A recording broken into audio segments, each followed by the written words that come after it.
And one thing that constantly bothers me about what the world's gonna look like after AGI is simply the unknowns. The astronomical range of unknowns. Like, I don't even know what I don't know about how to think about that world. And that's a world that's just around the corner. I mean, knock on wood, but as long as I stay healthy, like, I'm going to live there, you're gonna live there, and we have no idea what it's gonna be like. I really think of it like an alien species. If a super intelligent alien species comes to Earth, like, do you have any idea what to expect? And what will that be like to have an alien species essentially based on a distributed silicon network that is right here with us? Soon enough, being embodied in robots and delivery services and drones everywhere we go, and definitely on everything that can hold software, whether that's your toaster, your smart fridge, your car, whatever. And it gets even more abstract when I think about stuff like Neuralink, and I'm like, don't even know what that means. And whether it be alien, human, or AGI, there are some things like David Shapiro talks about that we're gonna converge on, and one of those would definitely be energy. In some sense, anything with an objective, something that they want to achieve, they have to swim upstream of entropy. You know, the world is falling apart. We have to take energy in some form and then use it to kind of keep things together, move in a direction, take an action in the world. So that's why when people like Michio Kaku talk about like type 1, 2, and 3 civilizations, they can define those usually in the amount of energy that they consume. Like, if we end up dying from the paperclip factory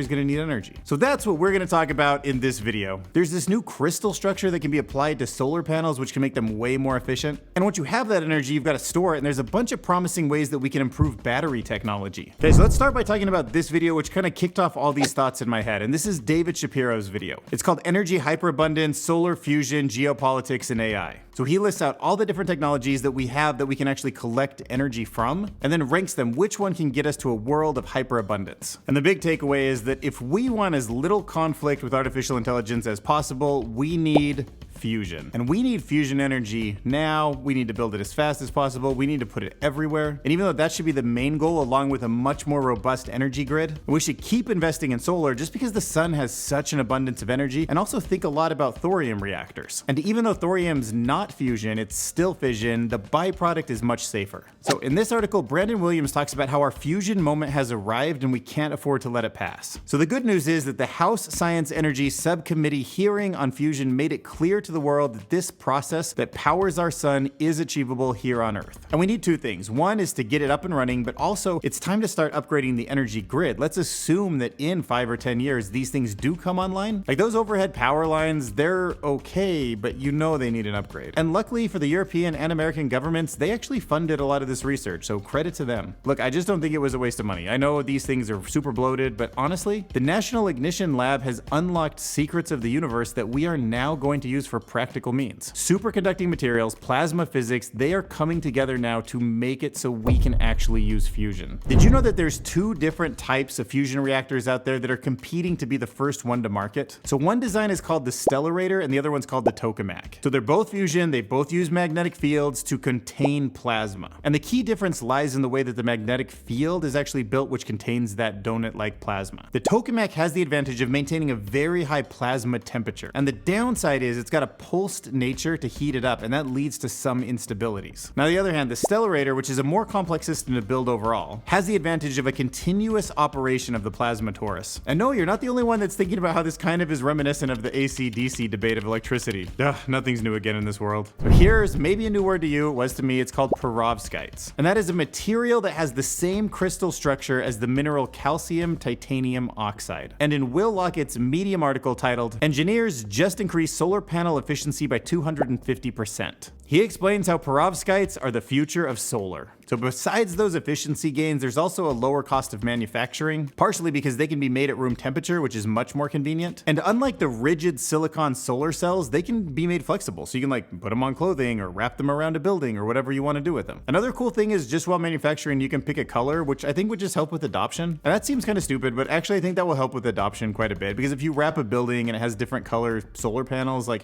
that might look more nice, more attractive, and more people would go for it. Smash that subscribe button. And if you want to explore more, check out this video by a guy named Matt Ferrell. He did a great job of explaining to me that this technology is way further along than I expected. It's actually like practical and in use and being manufactured. And he talks about it in this video, Top 5 Solar Energy Advances Using Perovskites. Okay, now let's talk about beaming something from space. Take a guess at what I'm gonna beam. That's right.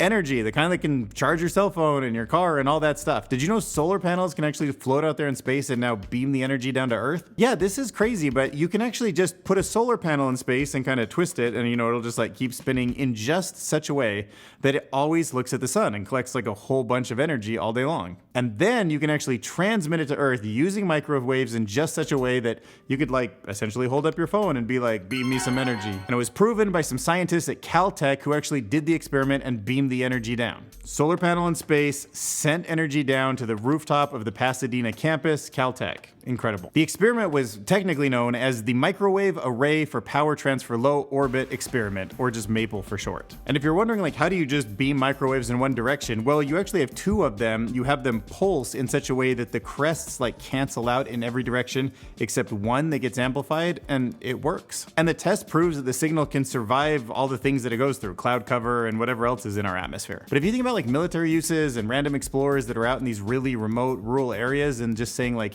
hey, I need some energy for something, and they can just direct it to them. All right, so hopefully we get fusion, we get better solar, but what do we do with all this energy? Well, we have to store it. Probably even the bigger problem to solve here is the battery component. So let's talk about some of the different technologies that might help us store all of this energy if we do achieve this kind of a future. Okay, we'll start by talking about oxygen-ion batteries. Researchers in Australia have developed an alternative to the lithium-ion battery. This battery is much more environmentally friendly. Like, it doesn't harm the environment as much when you get the materials out of the earth. It's also flame resistant, and it doesn't really degrade over time, so you can recharge these things as many times as you want without that kind of classic lithium-ion drain. However, the downside is they're less energy dense than lithium-ion. So they're too big and bulky to be in your phone. Plus, there's another reason why they're never going to be in your phone, and that's that they have to be at 400 degrees temperature. They have to be super hot all the time, which is difficult. But actually 400 degrees and holding a charge, because it can actually heat itself up from that temperature of the charge, it still makes sense in some situations. For example, where a wind turbine collects a whole bunch of energy, it can be sitting at the base, it can't catch on fire, it's just better for that kind of stuff. Now let's explore another type of battery. This one is the Fluoride-Ion battery. The first one is there's a super high energy density. These things can just pack a bunch of power into a small space. Two is the lower cost. Fluoride is just easier to get, it's more abundant than lithium. And at scale, the manufacturing cost would be a lot lower. And number three is fluorine's temperature range. So unlike lithium-ion, which can potentially overheat, these fluorine-ion batteries, they can work just fine whether things get super hot, super cold.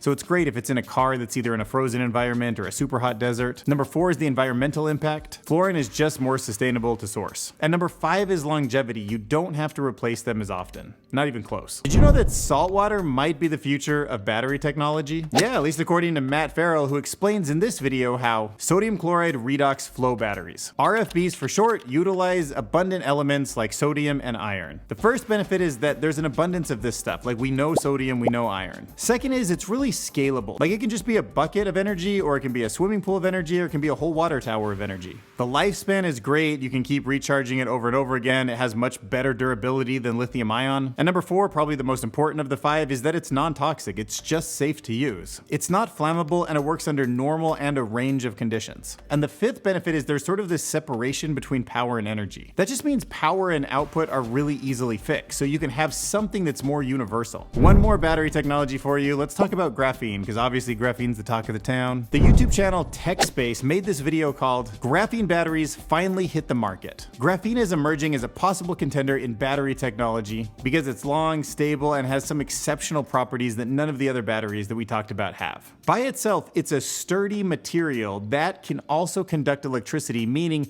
this would be great for anything autonomous, drones, delivery units. I mean, graphene is graphene. It's harder than a diamond, it's also more elastic than rubber. It's tougher than steel, it's lighter than aluminum, and it conducts electricity. In fact, it's so tightly packed that even helium, the smallest atom, cannot escape from a container made of graphene. And in the video, you'll see there is a company that's already trying to manufacture this. They're called Skeleton Technologies. And the company claims that the density, the amount of energy that they can fit into a form factor, is 10 times better than anything else on the market. So that also means super small, super powerful, super strong.